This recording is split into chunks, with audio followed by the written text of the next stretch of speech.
Hello, welcome to another Biosom podcast. Today we will talk about the results of the Biosom project with Maria Michalebis. The subject is about the development of communication and social interaction skills for children with autism. Maria, welcome to the Biosom podcast. Thank you for accepting our invitation. It will certainly be a very fruitful conversation. Let's do this. Can you talk about you? Well, yes, I'm a special needs teacher. I have been working in public schools since 2011. And I have worked with students with autism in different contexts, like special schools or public schools, inclusion classes, throughout these, let's say, 12 years. Very nice. Let's start. Mm-hmm. Can you tell us how does autism impact on communication and social interaction? Well, autism's main, let's say, diagnosis has to do with social interaction and communication. So it affects a lot, especially the educational procedures. Yes, I would say that autism affects a lot in different areas of the educational daily schedule and development of the students. Nice. By whom can a person with autism be evaluated in relation to the communication and social interaction skills? In Cyprus, let's say, first of all, by a child psychiatrist or a neurologist that give the diagnosis.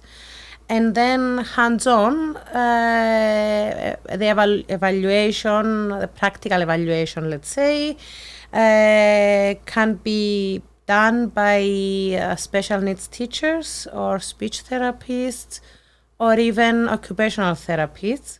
Let's say about professionals that work with a student. A multidisciplinary group is usually do all the evaluation. And this group also gives the targets, the educational goals for each student. Nice. Are there any evaluation tools that can be used for evaluation of communication and social interaction skills for people with autism? Well, as far as I know, there is nothing formal, or at least I don't know any formal tools to make the evaluation. But we as teachers in the classroom use different materials. First of all, we see how the child can have visual communication, interaction with us as an aspect of communication. We can give him some pictures to see if he can respond, if he understands what he sees, if he can follow some instructions and respond to them. We can have, let's say, watch the student in different contexts in the school, in the classroom or in the yard to see how they socially interact with each other and with the adults of the school. It happened to me to use the PECS images to evaluate some communication skills, or even some kind of social stories to see if they can understand the story, if they can respond to it. Mainly tools and materials that each professional use in the daily life. Nice. You told us about the educational methods that you could use to intervene in the social and communication skills of an autistic child. Can you tell us how can you maintain positive results during the teaching? Well, I'll give you an example, okay, yes. To start with. I have a student this year with no verbal communication, limited visual interaction. And we try, both in the school and on his private therapies, to start using images for communication. And I got one of these switches that you can record a message. I recorded the message, I want chips or biscuit, something that he really wants. And I have the biscuits and the snack in his visual, let's say, area. He can see the snacks, and in order to get it, he has to push the switch. He pushes the switch. He listens the instruction, not the instruction. He listens to the recorded message. I want the snack, and he gets the snack.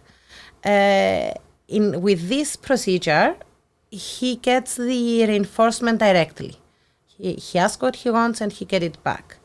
This is a way to develop the communication skill and to maintain the positive result. My plan is to, let's say after a while, I will remove the direct reinforcement and give it more rarely, let's say, so that he understands that he has to do it on his own. Some other, let's say, tools or methods, we can use the PECS images. We use them in our daily schedule. At the beginning, we do it for the students, and then they have to understand how it works, and they get the picture, they go to the other room, they're going to have their therapy and then come back, or they can touch on the toilet image to ask for toilet, on the water image, the glass of water, to ask for water. We try to make visualized materials. Like when students need to brush his teeth, we cut all the parts of the brush our teeth, let's say, process. And we show one step at a time together with the oral guidelines. It happened to use these social stories. I prefer to use them with children that have more, let's say, developed mental skills, where we can get a target behavior that we want to improve or change, and we describe the story and how it is now and what we want to happen next. We use the switches, I told you before, in different ways. Pretty much these materials and tools we use in our daily schedule. Thank you, Maria. Today we discussed about the development of communication and social interaction skills for children with autism. Maria explained how a child can be evaluated in school in Cyprus, and what kind of tools and methods she uses for development of the aspects. Maria, is there any advice that you want to give to other parents or colleagues? Well, advice. Because of the spectrum of autism, you cannot give one advice that fits everyone. So we have to, it's better to see each student, each child as a single unit, and to evaluate every case differently, and make a program or goals according to their needs and potentials. And another thing we need to take under consideration is that it needs to be a continuity, let's say. what the parents do has to have a continuity in school and the other way. Like if we start using a material at school, it's good for the parents and the other colleagues in the private sector to use the same tool, so that after a while we can evaluate and see if the tool works, if it has any results, if we see an improvement, and then make improvisations. Otherwise, if each one of us uses something different, then I think it is not going to work to its full potentials. Thank you very much, Maria, to being with us today. And thank you everyone for supporting this project.